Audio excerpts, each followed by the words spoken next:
अरे भाई साहब, ये मुसलमान हिंदुओं के कभी सगे नहीं हो सकते। अरे देखिए ना, मुसलमान जो है वो खुश है कि कश्मीर में 27 हिंदू को मार दिया गया। अरे आप लोग जानते नहीं हैं, मुसलमानों को सिखाया जाता है कि काफिरों को मार दो। आतंकी कौम है मुसलमान भाई, कहीं भी देख लो यार। अच्छा आप बताइए, सारे आतंकवादी मुसलमान ही क्यों निकलते हैं? अरे वो शौर्य पिक्चर देखी थी आपने, ब्रिगेडियर रुद्र प्रताप सिंह, वो जो कह रहे थे बच्चे नहीं हैं, वास्तव में वही रियलिटी है। कश्मीर में जब हिंदुस्तानियों की जगह हिंदुओं को मारा गया, तब देश के बड़े हिस्से में इस तरह की चर्चाएं आम हो गई। इस देश के सभी मुसलमानों को बहुतेरे लोगों ने सिर्फ एक चश्मे से देखने की कोशिश शुरू कर दी। वो जो कह रहे थे कि आतंकवाद का कोई धर्म नहीं होता, उनको कहने वालों की फौज मिल गई, जिन्होंने कहा कि हो सकता है, लेकिन यह भी सच है कि जब मारा गया तो धर्म पूछ के मारा गया, और यह बड़ा सच है। लेकिन हमें लगा कि इस बड़े सच के बीच में एक छोटा सा सच जो छिप गया है, उस पर भी नजर डालते हैं।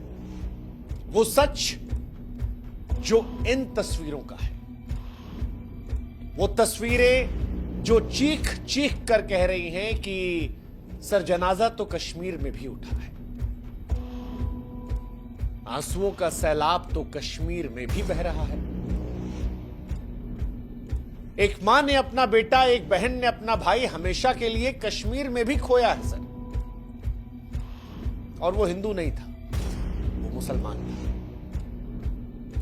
वो मुसलमान जिसके पास ऑप्शन था, जो कि हिंदुओं के पास नहीं था। हिंदुओं को सिर्फ उनका धर्म देखकर मार दिया गया, लेकिन इस मुसलमान के पास पूरा ऑप्शन था, क्योंकि कट्टरपंथी से अपना दुश्मन नहीं मानते थे। फिर भी इस मुसलमान ने मौत चुनी, और यह मौत उनके लिए चुनी गई जिनसे कुछ ही घंटों पहले हो गया था। यह मुसलमान चाहता तो बच जाता।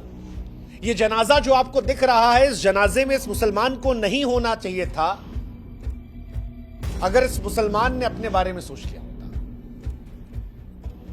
लेकिन इस मुसलमान ने नहीं देखा कि सामने कौन है, किसका धर्म है। उसने अपनी जान से ज्यादा कश्मीरियत को जिंदा रखने की ठानी।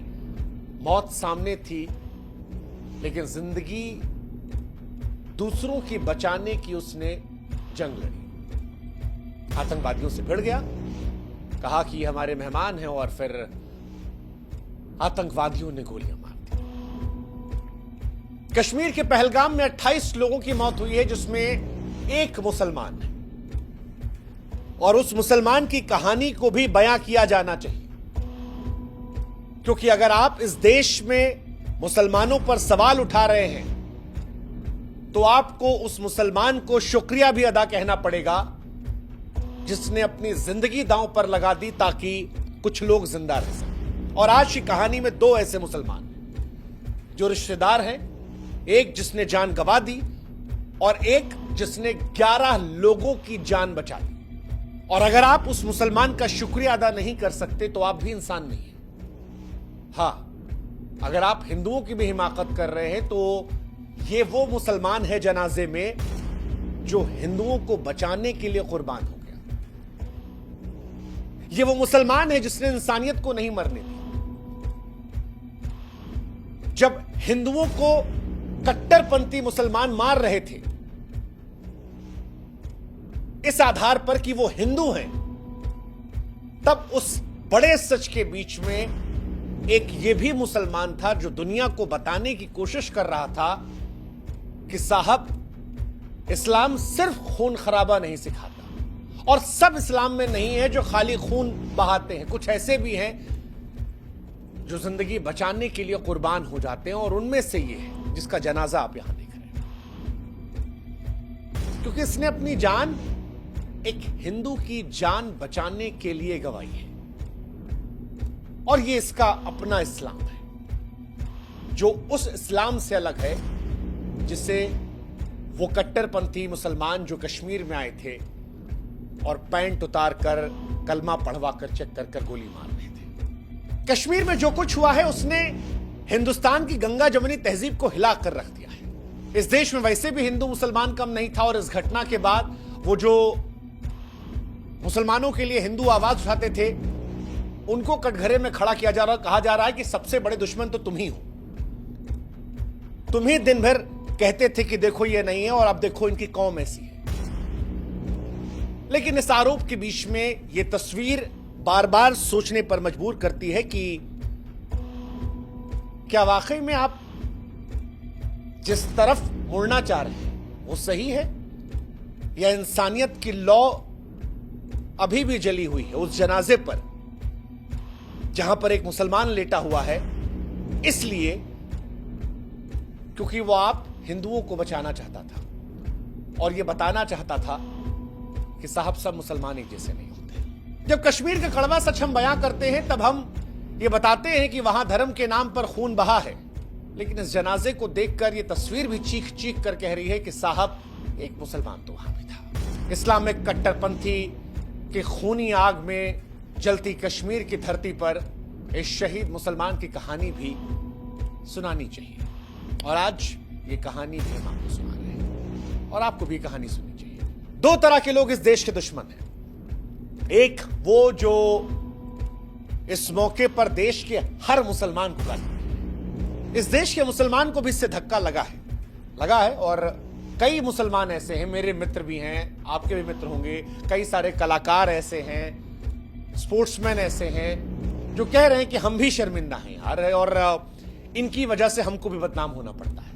मेरे ऐसे सैकड़ों दोस्त हैं यूपी, बिहार, बंगाल, पंजाब जो कह रहे हैं कि सर कश्मीर में जो उन मुसलमानों ने किया उसके चलते हमको शर्मिंदा होना पड़ता है, हम पर लोग नजर उठाते हैं। और दूसरे वो लोग हैं जो कह रहे हैं कि भैया आतंकवादियों ने हिंदू धर्म देखकर मारा ही नहीं, मुसलमान देखो वो जो आतंकवादियों को क्लीन चिट दे रहे हैं। देखो ये दोनों हमको मूर्ख समझ रहे हैं। ये बात पूरी सच है कि मारे जाने वाले सारे हिंदू थे एक मुसलमान को छोड़कर, और पीड़ित परिवारों ने खुद बताया है कि उनकी हिंदू पहचान की वजह से मारे।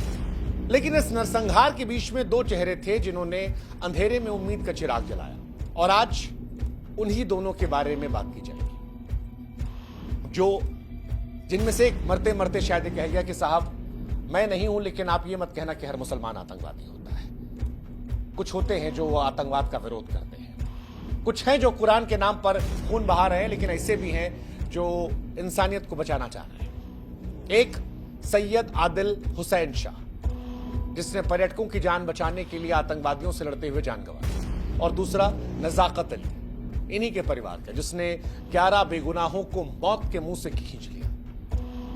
और अब वो 11 लोग कह रहे हैं कि ये नजाकत ना होता तो हम जिंदा नहीं। सैयद नजाकत जैसे लोग गवाही दे रहे हैं कि सच्चा मुसलमान गुनहगार नहीं होता, वो खाली कातिल नहीं होता, वो जान बचाने के लिए जान दे भी सकता है।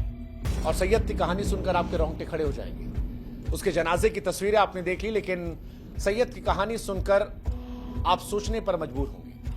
अनंतनाग का एक साधारण घोड़ा वाला जो पर्यटकों को पहलगाम की वादियों में सैर करवा रहा था, घर का इकलौता कमाने वाला था, 3 बहनों की शादी का सपना बूढ़े माँ बाप का सहारा था। सुबह 8:30 बजे अपनी बहन असीमा को फोन किया। असीमा कहती कि भैया मत जाओ, अजीब लग रहा है। सैयद कहता है कि घर कैसे चलेगा। उसे पता नहीं था कि आखिरी सुबह, और जब आतंकवादियों ने पर्यटकों को निशाना बनाया तो सैयद बीच में आया, लड़ने लगा, कहा हमारे मेहमान हैं, मत मारो। निहत्ते सैयद ने आतंकवादियों से बंदूक छीनने की कोशिश की, लेकिन आतंकवादी ने उसकी छाती में गोली उतार दी। सैयद मर गया, या कहें कि शहीद हो गया। लेकिन अपनी मौत के साथ आतंकवाद के बीच में इंसानियत की एक लौ जला गया। अब उसकी बहन की चीखें आ रही हैं तो वो परेशान करने वाली है। वो कह रही है कि उसने दूसरों को बचाया, खुद चला गया, कौन होगा हमारा सहारा। उसके बूढ़े माँ बाप की तस्वीरें परेशान करने वाली है। वो भी कह रही है हाय अल्लाह क्या हो गया मेरे लाल। पिता की आवाज टूटी हुई है, कहते हैं कि बेगुनाह है, घोड़ा चलाता था, मेहमानों के लिए जान दे गया। हालांकि वो आतंकवादी जो अपने इस्लाम के चलते हिंदुओं की जान लेने आए थे, उनकी नजर में सैयद मुसलमान नहीं था, वो एक इंसान था जो उनके कट्टरपंथी साजिशों के बीच में रुकावट था, इसलिए मार दिया। और अब सवाल है कि सैयद के परिवार वालों का सहारा कौन होगा। पत्नी विधवा हो गई, घर का चिराग बुझ चुका था। दूसरा लड़का नजाकत अली, 22 अप्रैल को पहलगाम में अनंतनाग निवासी कपड़ा व्यापारी नजाकत अहमद 28 साल का 11 लोगों की जान बचाता है। चिरमिरी के 4 दंपति सुभाष जैन, हैप्पी बड़वान, लकी पराशर और टीटू अग्रवाल 3 बच्चों को सुरक्षित निकाला। उसी के सगे मामा थे आदिल हुसैन, जिनकी मौत हुई है। नजाकत ने हार नहीं मानी, इन सभी परिवारों को सुरक्षित पहुंचा दिया और अब ये परिवार नजाकत का शुक्रिया अदा कर रहे हैं। वो कह रहे हैं कि नजाकत ना होता तो वो जो 27 लाशें पड़ी थी वहां पर हमारी भी होती।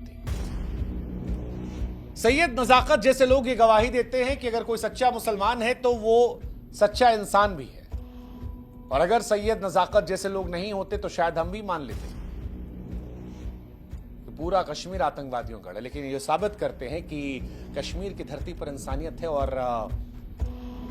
कुछ कट्टरपंथी अगर कश्मीर की वादियों में खून खराबा कर रहे हैं तो उस खून में सबको रंगना जरूरी नहीं है। कुछ साल पहले शाहरुख खान ने भी ऐसा कुछ फर्क समझाने की कोशिश की थी। हालांकि मैं जानता हूं इस बात के लिए कई लोग मेरा भी विरोध करेंगे, कई लोग करेंगे, लेकिन मुझे बार बार यह लगता है कि सैयद ने अपनी जान दे दी और जो मर गया किसी और को बचाने के लिए, तो क्या हम बोल नहीं सकते उसकी बात को पहुंचाने के लिए? हमें इतना जज्बा, इतना हौसला तो नहीं है किसी और के लिए जिंदगी गवा दे। सैयद ने गवा दी, इसलिए मैं कह रहा हूं कि आप भी सुन लीजिए। वो अपनी जान को खो सकता है, अपने परिवार को छोड़ सकता है, उसकी बीवी बेवा हो सकती है, उसके मां बाप अनाथ हो सकते हैं, बहन जो है वो अकेले पड़ जाती है, और हम और आप क्या उसकी बात नहीं सुनेंगे सिर्फ इस बात को लेकर कि वो मुसलमान था? फिर आईने में हम भी शक्ल कैसे दिखाएंगे? सोचेगा और इसीलिए बात सुनिएगा। 2 इस्लाम की शाहरुख खान ने भी कुछ साल पहले समझाया था। शाहरुख खान ने कहा था कि यार पहले जब लोग कहते थे कि आतंकवाद और इस्लाम एक है तो मैं उसका विरोध किया करता था, तर्क देता था, पर अब मैं कहता हूं कि आतंकवाद जो है वो इस्लामिक नेचर में है। मैं पहले उसको नकारता था, लेकिन अब मुझे एक बात समझ में आ गई कि इस दुनिया में कुछ लोग हैं, कुछ आतंकवादी हैं जो इस्लाम को फॉलो करते हैं और वो आतंकवादी है, लेकिन वो हमारा इस्लाम नहीं है, वो हमारा धर्म नहीं है। शाहरुख कहते हैं कि अल्लाह की आवाज है, कि जो कुरान है उसके अंदर लिखा है कि अगर आप एक इंसान के जख्म भरते हैं तो पूरी इंसानियत के जख्म भरते हैं, और एक इंसान को दर्द पहुंचाते हैं तो मानवता को दर्द पहुंचाते हैं। शाहरुख कहते हैं कि ये जो आतंकवादी होते हैं ये इस्लाम के नाम पर बच्चों को जन्नत का लालच देकर उनका ब्रेन वॉश करते हैं। और शाहरुख ने उस वक्त विनती भी की थी कि किसी भी धर्म में, चाहे हिंदू हो या कोई भी धर्म, धार्मिक किताबों में जो बातें लिखी गई उनके सही मायने समझाए जाएं, क्योंकि किसी भी धर्म की किसी किताब में ऐसा लिखा नहीं है कि किसी को दुख पहुंचाएंगे तो आपको खुदा अपने पास बुलाएगा। शाहरुख खान की वो बात अगर पहलगाम के वो कट्टरपंथी मुसलमान समझ लेते तो शायद आज हिंदू और मुसलमान की इतनी कहानी नहीं होती, शायद 27 जिंदगियां जिंदा होती, शायद पूरे देश के मुसलमानों को एक चश्मे से देखने की नौबत नहीं आती। लेकिन उसके बीच ये भी सच है कि अगर सैयद और नजाकत जैसे लोग नहीं होते तो शायद इंसानियत की बात करने में लोग संकोच करते हैं। किसी ने जिंदगी गंवा दी, खून बिखेर दिया अपना, ताकि इंसानियत की लौ जिंदा रहे। आज हमें इस बात का एहसास होना चाहिए कि सच्चा धर्म वही है जो नफरत और हिंसा नहीं फैलाता है। सच्चा धर्म वही है जो इंसानियत की रक्षा करता है। ये माना कि 2 आतंकवादियों ने 27 लोगों को मार दिया, ये माना कि उनके धर्म को देखकर मारा, और ऐसी सोच रखने वालों को जितनी गंदी सजा हो सके दे दीजिए। लेकिन जब पूरी कौम पर सवाल करिए तो एक बार सैयद को भी अपनी आंखों के सामने ले आइए, उसकी मां को भी ले आइए, उसकी बेवा को भी, उसकी बहन को भी, क्योंकि ये सिर्फ इसलिए मर गए हैं, इसलिए शहीद हो गए हैं कि आप ये समझ सकें कि वो भी मुसलमान है जो जान लेने के बजाय जान बचाने की कोशिश करते करते कुर्बान हो जाते हैं। बस इतनी सी बात के लिए वो दुनिया से चले गए। वैसे भी समाज के तौर पर हम तभी सही दिशा में बढ़ सकते हैं जो हम आतंकवाद और हिंसा के खिलाफ खड़े होंगे, ये सुनिश्चित करेंगे कि नफरत और कट्टरता को बढ़ावा देने वाली कोई विचारधारा ना पनपे। ये हमारे समाज का कर्तव्य है। हम धर्म, जाति, समुदाय के नाम पर कोई भेदभाव नहीं करें, इंसानियत को प्राथमिकता दें। भारत की आबादी 140 करोड़ है, 25 करोड़ के आसपास मुसलमान। आप इस देश से मुसलमानों को मिटा नहीं सकते और इस देश से मुसलमानों को खारिज नहीं कर सकते।